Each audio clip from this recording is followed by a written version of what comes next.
여러분, 혹시 요즘 운전면허 갱신 날짜가 헷갈리신 적 있으신가요? 분명 작년까지는 연말쯤 생기면 됐는데, 올해는 언제 가야 하는지 감이 안 잡히시는 분들 계실 겁니다.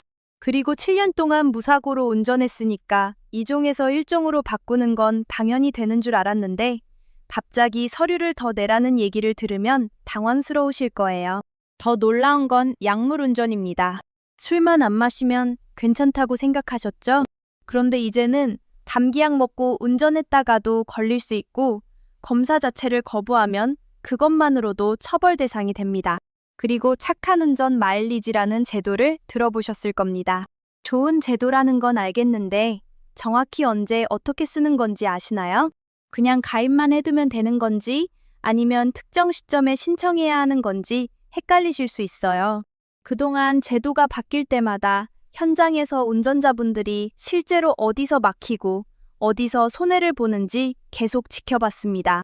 그리고 2026년부터 운전 관련 제도가 또 한 번 크게 바뀝니다. 이번 변화는 단순히 규칙 하나가 추가되는 수준이 아니에요.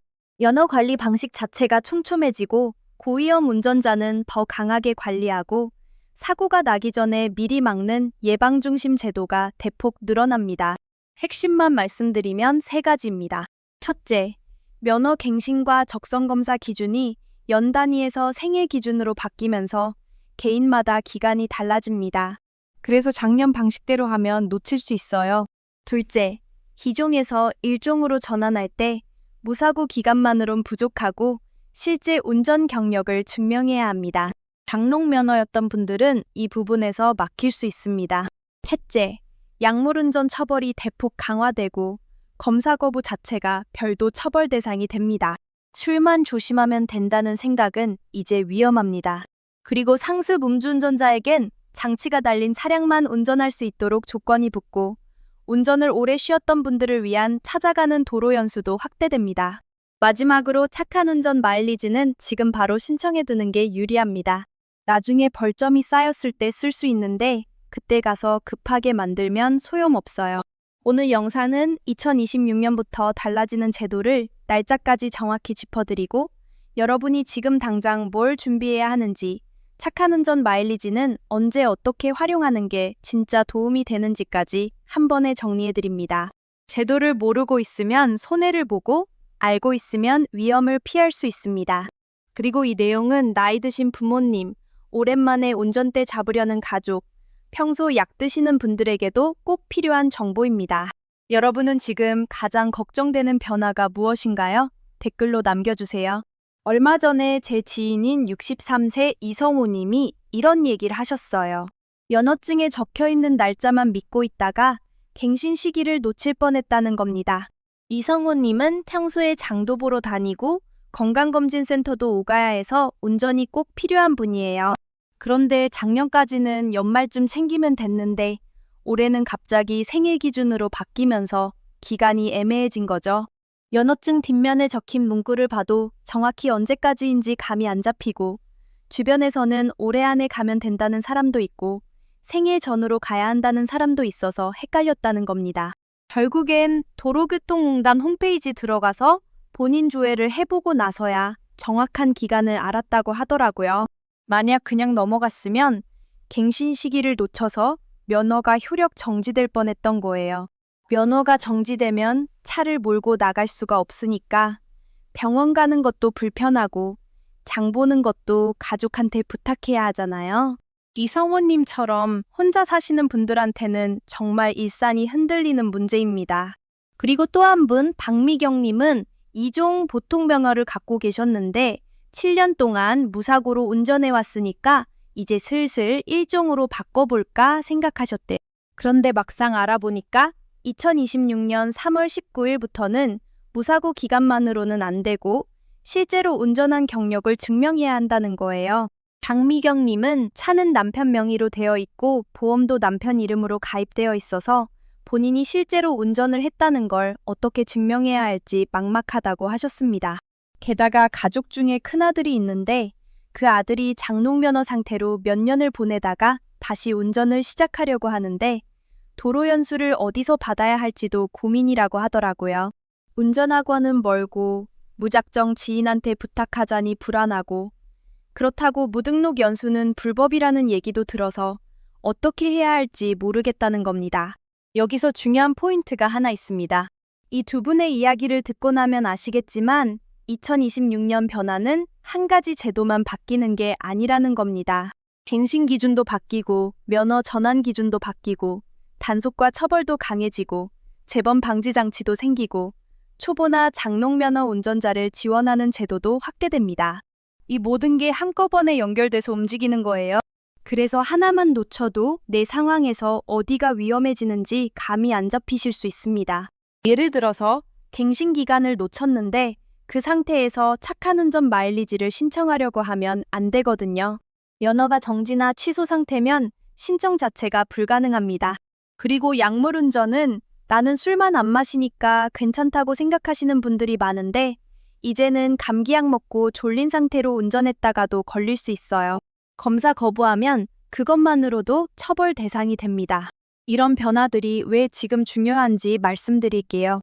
첫째, 제도가 바뀌는 시점에는 기존 기준과 새 기준이 겹쳐서 혼란이 생기기 쉽습니다. 2026년처럼 전환기에는 사람들이 예전 방식대로 하다가 놓치는 경우가 많아요. 둘째, 이번 변화는 단속만 세게 하는 게 아니라 운전자 관리 방식 자체를 촘촘하게 바꾸는 겁니다. 그래서 모르고 있으면 손해를 보고 알고 있으면 위험을 피할 수 있습니다. 셋째, 착한 운전 마일리지처럼 지금 당장 신청해두면 나중에 도움이 되는 제도가 있는데 많은 분들이 그냥 지나치고 계세요. 이런 제도는 나중에 벌점이 쌓였을 때 써먹을 수 있는데 그때 가서 급하게 만들면 소용이 없습니다. 그리고 이 영상은 끝까지 보셔야 합니다. 왜냐하면 앞으로 나올 내용에서 여러분이 지금 당장 뭘 준비해야 하는지, 어떤 서류를 챙겨야 하는지, 착한 운전 마일리지는 언제 어떻게 활용하는 게 진짜 도움이 되는지까지 구체적으로 알려드릴 거거든요. 그냥 좋은 제도라는 것만 알고 넘어가는 게 아니라 실제로 내 상황에서 어떻게 써먹을 수 있는지까지 알려드립니다. 그리고 이 내용은 나이 드신 부모님, 오랜만에 운전대 잡으려는 가족, 평소에 약 드시는 분들한테도 꼭 필요한 정보입니다. 영상 끝까지 보시고 구독과 좋아요, 알림 설정까지 부탁드립니다. 그리고 가족들한테도 꼭 공유해주세요. 그럼 이제부터 2026년 제도 변화 중에서 여러분 일상에 바로 영향을 주는 것부터 차근차근 짚어보겠습니다. 첫째, 운전면허 갱신과 적성검사 기간이 생애 기준으로 바뀝니다. 핵심은 2026년 1월 1일부터 갱신과 적성검사 기간이 연 단위가 아니라 본인 생일 전후 6개월 기준으로 잡힌다는 점이에요. 그동안은 해당 연도 1월 1일부터 12월 31일까지로 묶여 있어서 연말에 사람이 몰렸죠. 이제는 개인별로 분산되니까 혼잡은 줄어들 수 있습니다. 다만 2026년처럼 제도가 막 바뀌는 시점에는 기존 연단위 기간과 생애 기준 기간이 겹쳐서 기간이 길어지거나 반대로 본인 착각으로 놓칠 위험도 생깁니다. 도로교통공단에서 안내하는 내용을 보면 개인별로 조회를 해봐야 정확한 기간을 알 수 있다고 나와 있어요. 예를 들어서 생일이 3월인 사람은 9월부터 다음해 3월까지가 갱신 기간이 될 수 있고 생일이 10월인 사람은 4월부터 10월까지가 될 수도 있습니다. 이런 식으로 사람마다 다 다르니까 면허증에 적힌 문구만 보고 넘어가면 안 됩니다. 실천 방법은 간단합니다. 도로교통공단 안전운전 통합민원에서 내 갱신 기간을 개인별로 꼭 조회해 두세요. 그리고 면허증에 적힌 문구만 믿고 넘어가지는 마세요. 조회한 내용을 캡처해서 가족 단톡방에도 공유해두면 더 좋습니다. 주의사항은 작년까지는 연말에 챙기면 됐는데 올해부터는 생일 기준이니까 예전 방식대로 하면 놓칠 수 있다는 겁니다. 질문 하나 드릴게요. 여러분은 본인 생일 기준으로 갱신 기간이 어떻게 바뀌는지 지금 바로 설명하실 수 있으신가요? 둘째, 2종에서 1종으로 바꾸는 기준이 강해집니다. 2026년 3월 19일부터는 2종 보통에서 1종 보통으로 전환할 때 예전처럼 7년 무사고만으로는 부족해집니다. 이제는 실제 운전 경력을 증명해야 합니다. 보통 자동차 보험 가입 이력 같은 서류로 실제 운전 사실을 입증하는 방식이 거론되고 있어요. 이 변화는 장롱면허 상태로 운전은 거의 안 했는데 무사고라는 이유만으로 일종으로 올라가는 걸 막겠다는 취지입니다. 도로교통공단에서 발표한 자료를 보면 실제로 운전 경력이 없는 사람이 일종 면허를 받아서 큰 차를 몰다가 사고가 나는 경우가 적지 않았다고 해요. 그래서 이번에 기준을 강화한 겁니다. 실천 방법은 본인이 운전을 실제로 해왔다면 관련 증빙이 남아있는지 미리 확인하는 겁니다. 차량을 가족 명의로만 운용해왔다거나 보험 이력과 운전 형태가 엇갈리는 분들은 특히 점검이 필요합니다. 예를 들어서 차는 남편 명의고 보험도 남편 이름인데 실제로는 부인이 주로 운전했다면 이걸 어떻게 증명할지 미리 준비해야 합니다. 주의사항은 7년 무사고라는 말이 실제 운전 실력과 꼭 같은 건 아니라는 겁니다. 무사고는 사고가 안 난 거지 운전을 잘한다는 의미는 아니거든요. 질문 드릴게요. 여러분은 7년 무사고라는 말이 실제 운전 실력과 꼭 같다고 생각하시나요? 셋째, 약물운전 처벌이 크게 올라가고 검사 불응도 처벌됩니다. 2026년 4월 2일부터는 약물 영향으로 정상적으로 운전하지 못할 우려가 있는 상태에서 운전하면 처벌이 강화됩니다. 기존에는 3년 이하 징역 또는 1천만 원 이하 벌금이었는데 5년 이하 징역 또는 2천만 원 이하 벌금으로 4년됩니다. 그리고 중요한 변화가 하나 더 있어요. 검사 요구에 불응하는 행위 자체가 별도 처벌 대상이 됩니다. 예전에는 거부하면 빠져나갈 수 있다는 잘못된 인식이 있었는데 이제 그 구멍을 막겠다는 겁니다. 경찰청에서 발표한 자료를 보면 약물운전 단속 건수가 최근 몇 년간 계속 늘어나고 있다고 해요. 그런데 문제는 약물운전이 불법 약물만의 문제가 아니라는 겁니다. 감기약, 수면제, 신경안정제, 알레르기약 같은 것도 졸음이나 어지럼증을 유발할 수 있거든요. 그런 상태에서 운전하면 약물운전으로 걸릴 수 있습니다. 실천 방법은 단순합니다. 졸리거나 몽롱한 약을 복용했다면 운전대를 잡기 전에 반드시 확인하세요. 특히 본인이 처방받은 약이라도 부작용이 있을 수 있습니다. 약국에서 약을 받을 때 운전 가능 여부를 꼭 물어보세요. 주의사항은 나는 술만 안 마시면 괜찮다 라는 생각이 이제는 위험해질 수 있다는 겁니다. 술은 안 마셨지만 약 먹고 졸린 상태로 운전했다가 걸리면 이제는 처벌이 세집니다. 질문 드릴게요. 여러분은 복용 중인 약이 운전에 영향을 줄 수 있다는 안내를 받아본 적 있으신가요? 넷째, 상습 음주운전자에겐 음주운전 방지 장치가 실제로 적용됩니다. 이 제도는 재범을 막는 장치 중심 정책입니다. 상습 음주운전자에게 음주운전 방지 장치가 설치된 차량만 운전할 수 있도록 조건이 붙는 방식이에요. 제도 자체는 2024년 10월부터 시작됐지만 실제로 대상자가 발생해 적용되는 흐름이 2026년 10월 24일부터 본격화되는 걸로 안내되고 있습니다. 핵심은 처벌만 세게 하는 게 아니라 다시 운전대를 잡을 수 있는 조건을 장치로 관리하겠다는 겁니다. 음주운전 방지 장치는 차량 시동을 걸기 전에 호흡 측정을 해서 알코올이 검출되면 시동이 안 걸리는 장치예요. 그리고 운전 중에도 랜덤으로 재측정을 요구해서 불응하거나 알코올이 검출되면 차량이 서서히 멈추도록 되어 있습니다. 도로교통공단에서 발표한 자료를 보면 음주운전 재범률이 상당히 높다고 해요. 한 번 걸린 사람이 다시 걸리는 비율이 일반 운전자보다 몇 배나 높다는 겁니다. 그래서 이번에 장치로 아예 막겠다는 거죠.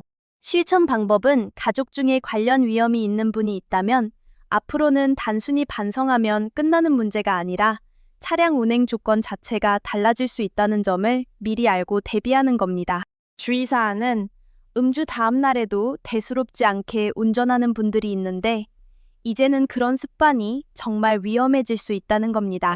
술 마신 다음 날 아침에도 알코올이 남아있을 수 있거든요. 질문 하나 드릴게요. 여러분 주변에 술 마신 다음 날에도 대수롭지 않게 운전하는 분이 있지 않나요? 다섯째, 찾아가는 도로 연수가 확대돼 운전 복귀 장벽이 낮아집니다. 2025년 말부터 제도 개선이 진행되면서 운전학원에 직접 가지 않아도 강사가 지정 장소로 방문해 합법적으로 도로 연수를 진행할 수 있는 방향이 커졌습니다. 초보 운전자나 장롱 면허였던 분들, 그리고 고령 운전자분들에겐 체감이 큰 변화예요. 도로교통공단에서 발표한 자료를 보면 운전면허는 땄지만 실제로 운전을 못하는 사람들이 굉장히 많다고 해요.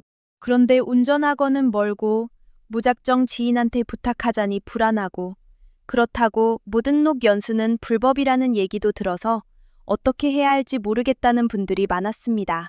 이제는 강사가 집 근처로 방문해서 익숙한 동네 코스로 연수를 받을 수 있으니까 훨씬 부담이 줄어들 겁니다.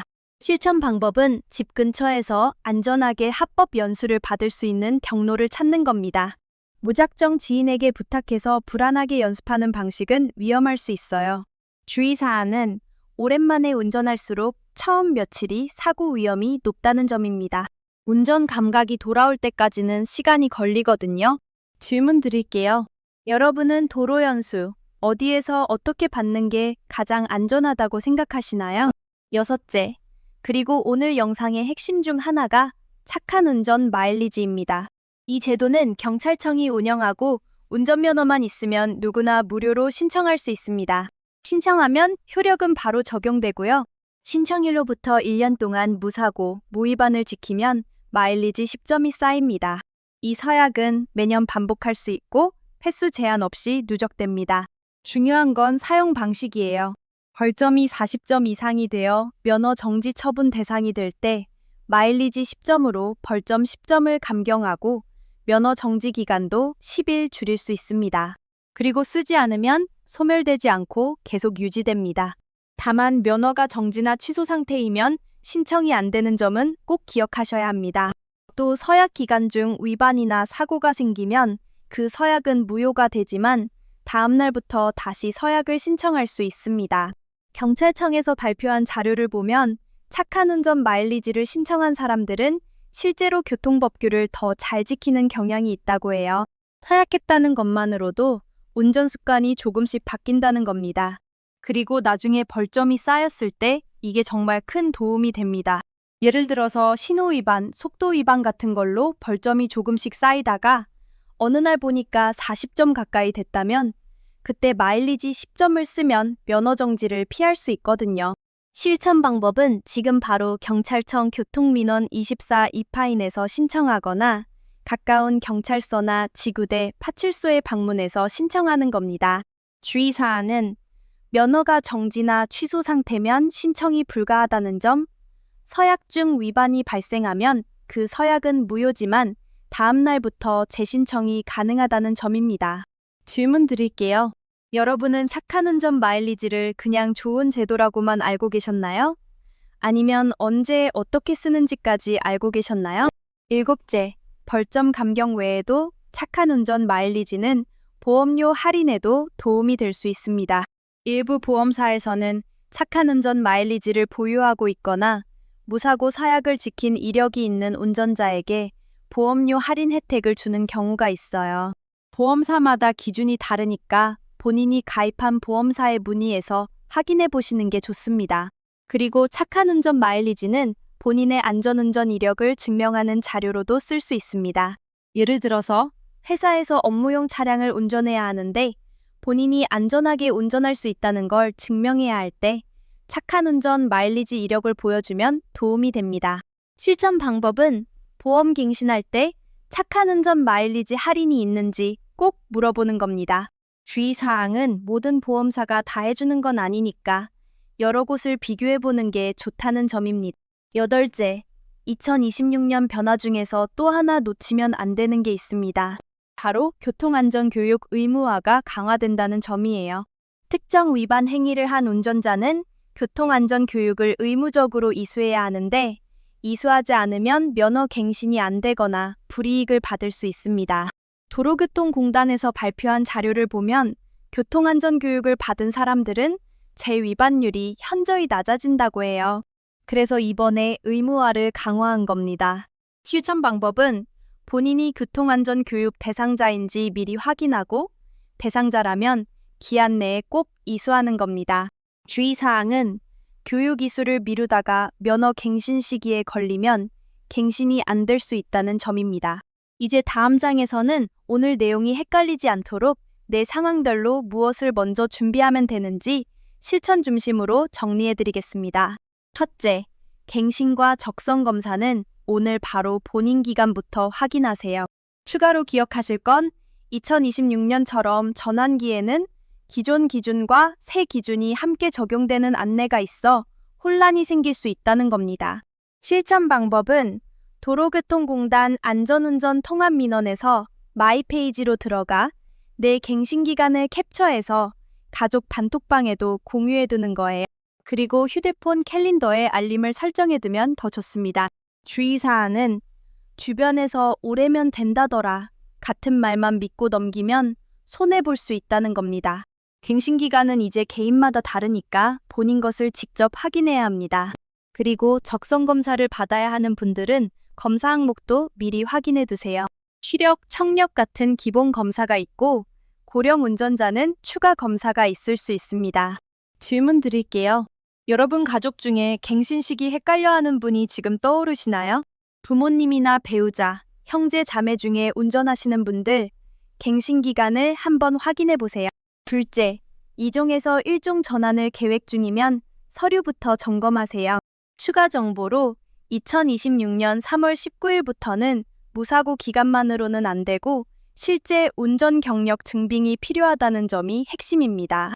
실전 방법은 보험 가입 이력, 운전 경력 증명, 차량 이용 형태를 미리 정리해 두는 겁니다. 본인 명의로 차량이나 보험이 있다면 그 이력을 출력해 두고 가족 명의로만 되어 있다면 본인이 실제로 운전했다는 걸 어떻게 증명할지 미리 고민해야 합니다. 예를 들어서 주유 영수증, 주차 영수증, 하이패스 이용 내역 같은 것도 간접 증거가 될 수 있어요. 주의사항은 운전은 가족이 하고 나는 명의만 빌려줬다 같은 상황은 증빙에서 애매해질 수 있다는 점이에요. 그리고 일종 면허로 전환하려는 이유가 무엇인지 생각해 보세요. 큰 차를 몰 일이 있는지 아니면 그냥 혹시 몰라서 바꾸려는 건지요.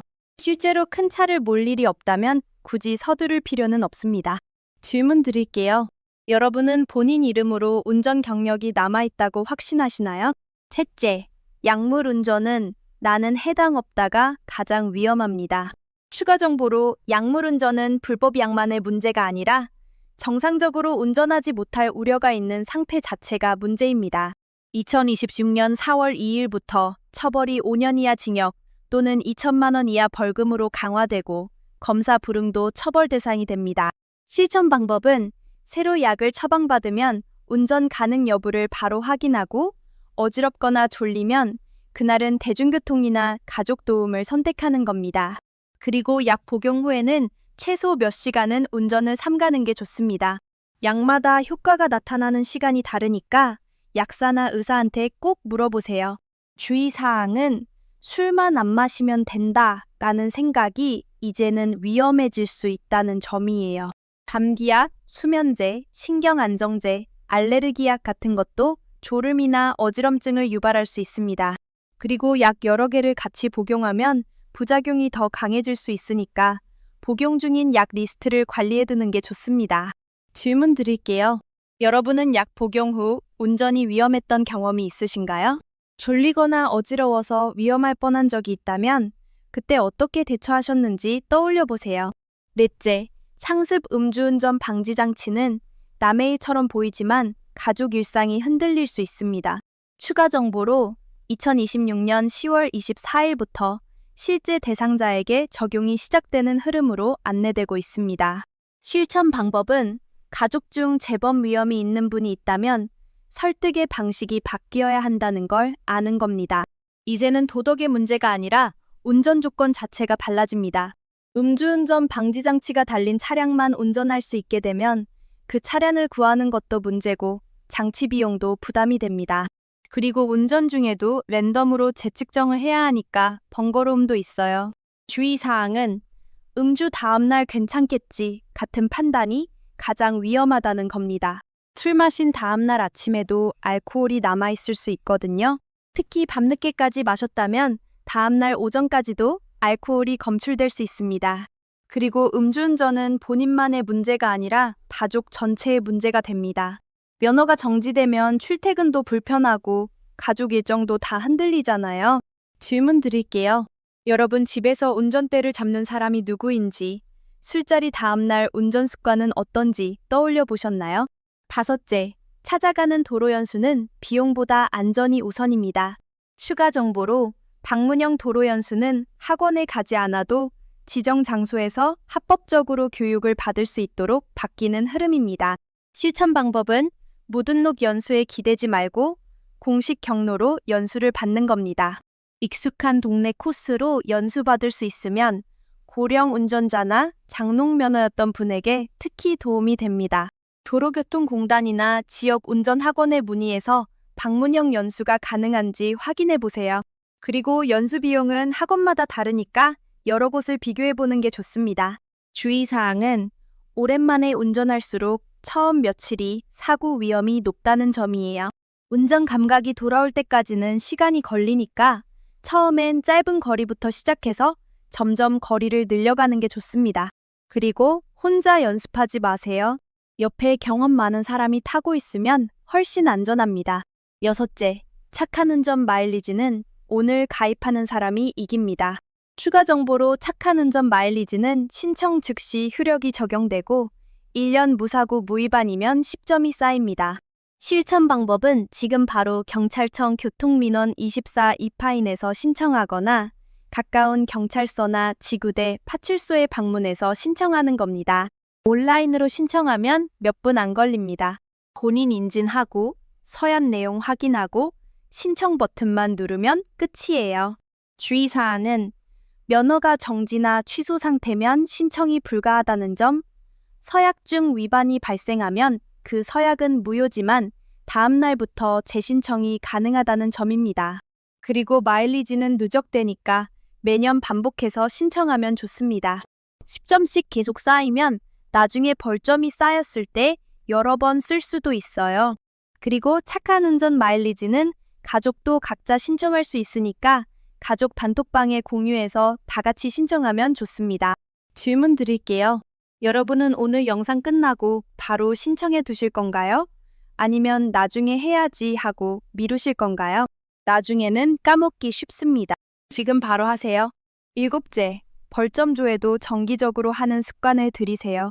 추가 정보로 본인 벌점이 몇 점인지 모르는 분들이 의외로 많습니다. 벌점은 이파인에서 조회할 수 있어요. 실전 방법은 3개월에 한 번씩 본인 벌점을 조회해 보는 겁니다. 그러면 내가 지금 어느 정도 위험한 상태인지 알 수 있고 40점 가까이 쌓이기 전에 미리 대비할 수 있습니다. 주의사항은 벌점이 쌓이는 걸 모르고 있다가 어느 날 갑자기 면허정지 통보를 받으면 당황스럽다는 점입니다. 그때 가서 착한 운전 마일리지를 만들려고 해도 이미 늦습니다. 이제 마지막으로 오늘 내용을 한 문장으로 정리하고 여러분이 오늘 당장 할 수 있는 단 하나의 행동을 제안드리겠습니다. 오늘은 2026년부터 달라지는 운전 관련 제도를 한 번에 정리해 드렸습니다. 예전 산식은 이런 거였죠. 면허갱신은 연말에 한 번 챙기면 되고 7년 무사고면 일종도 무난히 바꿀 수 있고 술만 조심하면 큰 문제는 없다. 그런데 2026년부터는 흐름이 바뀝니다. 갱신과 적성검사는 생일 전후 6개월 기준으로 개인별로 움직이고 2종에서 1종 전환은 실제 운전 경력 증빙이 필요해지고 약물운전은 처벌이 강해지고 검사 불응도 처벌 대상이 됩니다. 상습 음주운전자는 장치로 운전 조건 자체가 달라질 수 있고 운전을 오래 쉬었던 분들은 찾아가는 도로연수처럼 복귀를 돕는 제도가 커집니다. 이런 변화는 단속과 처벌만 강해졌다는 얘기가 아닙니다. 운전자 관리가 촘촘해지고 재범은 장치로 막고 사고는 미리 예방하겠다는 방향이에요. 그래서 이제는 운전 실력만큼이나 제도 이해가 중요해집니다. 모르고 있으면 손해가 되고 알고 있으면 위험을 피할 수 있습니다. 이게 바로 아는 것과 모르는 것의 차이입니다. 갱신 기간을 놓쳐서 면허가 효력 정지되고 약물운전으로 걸려서 벌금 2천만 원 내고 벌점이 쌓여서 면허 정지되고 장치 달린 차량만 운전할 수 있게 되고 운전 복귀하려는데 도로연수 받을 곳도 못 찾고 착한 운전 마일리지도 없어서 벌점 감경도 못 받습니다. 이렇게 되면 일산이 완전히 흔들립니다. 반대로 제대로 관리하면 이렇게 됩니다. 갱신 기간을 미리 확인해서 놓치지 않고 약 먹을 땐 운전 가능 여부를 확인하고 착한 운전 마일리지를 미리 만들어뒀고 운전 복귀할 땐 합법적으로 도로 연수 받고 벌점도 정기적으로 조회해서 관리합니다. 이렇게 하면 위험을 피하고 혹시 벌점이 쌓여도 마일리지로 감경받아서 면허를 지킬 수 있습니다. 제가 오늘 딱 하나만 제안 드릴게요.